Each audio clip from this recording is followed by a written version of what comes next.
Assalamualaikum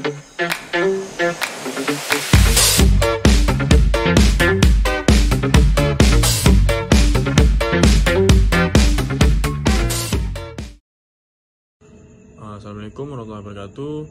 Perkenalkan, nama saya Muhammad Ramadana. Jadi pertama-tama hormat saya dulu kepada Ibu Isna Dewi selaku dosen pengampu mata kuliah otonomi daerah. Jadi di sini saya akan memaparkan materi tentang reformasi dan revolusi Indonesia. Jadi yang pertama ada reformasi, yaitu proses perubahan yang dilakukan secara sistematis untuk memperbaiki struktur sosial, politik, dan ekonomi. Jadi yang kedua ada revolusi, perubahan radikal yang terjadi dalam waktu relatif singkat, biasanya disertai dengan perubahan besar dalam tatanan politik dan sosial.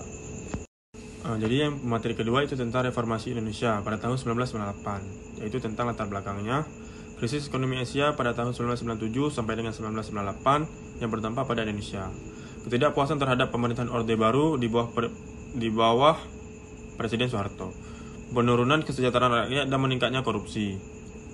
Jadi berikutnya puncak reformasi, gerakan mahasiswa 1998 yang menuntut reformasi total.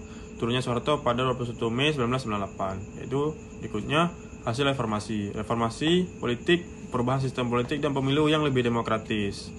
Dan pembentukan undang-undang baru yang lebih menghargai hak asasi manusia.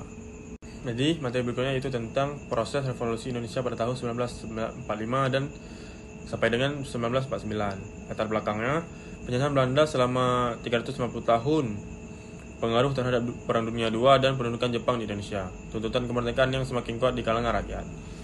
Itu berikutnya puncak revolusi, proklamasi kemerdekaan Indonesia pada tahun 17 Agustus 1945 oleh Soekarno-Hatta. Perang kemerdekaan Indonesia pada tahun 1945 sampai dengan 49 melawan Belanda yang ingin kembali menjajah. Itu berikutnya ada hasil revolusi, pengakuan kedaulatan Indonesia oleh Belanda pada 27 Desember 1949. Jadi materi berikutnya yaitu tentang dampak jangka panjang dari reformasi dan revolusi. Jadi yang pertama ada reformasi, mendorong terjadinya perubahan dalam tata kelola pemerintahan yang lebih transparan, mengurangi pengaruh militer dalam politik, meningkatkan kesadaran masyarakat dan pentingnya partisipasi dalam pemilu dan politik. Jadi berikutnya yaitu revolusi, menandai awal kemerdekaan Indonesia dan pengakuan Indonesia internasional terhadap kedaulatan negara.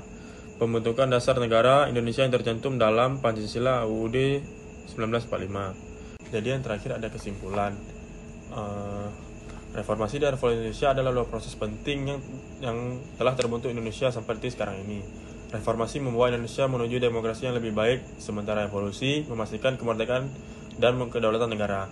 Kedua proses ini penting dalam perjuangan bangsa Indonesia dalam mencapai cita-cita negara yang lebih adil dan makmur. Sekian dari pemaparan materi saya. Terima kasih.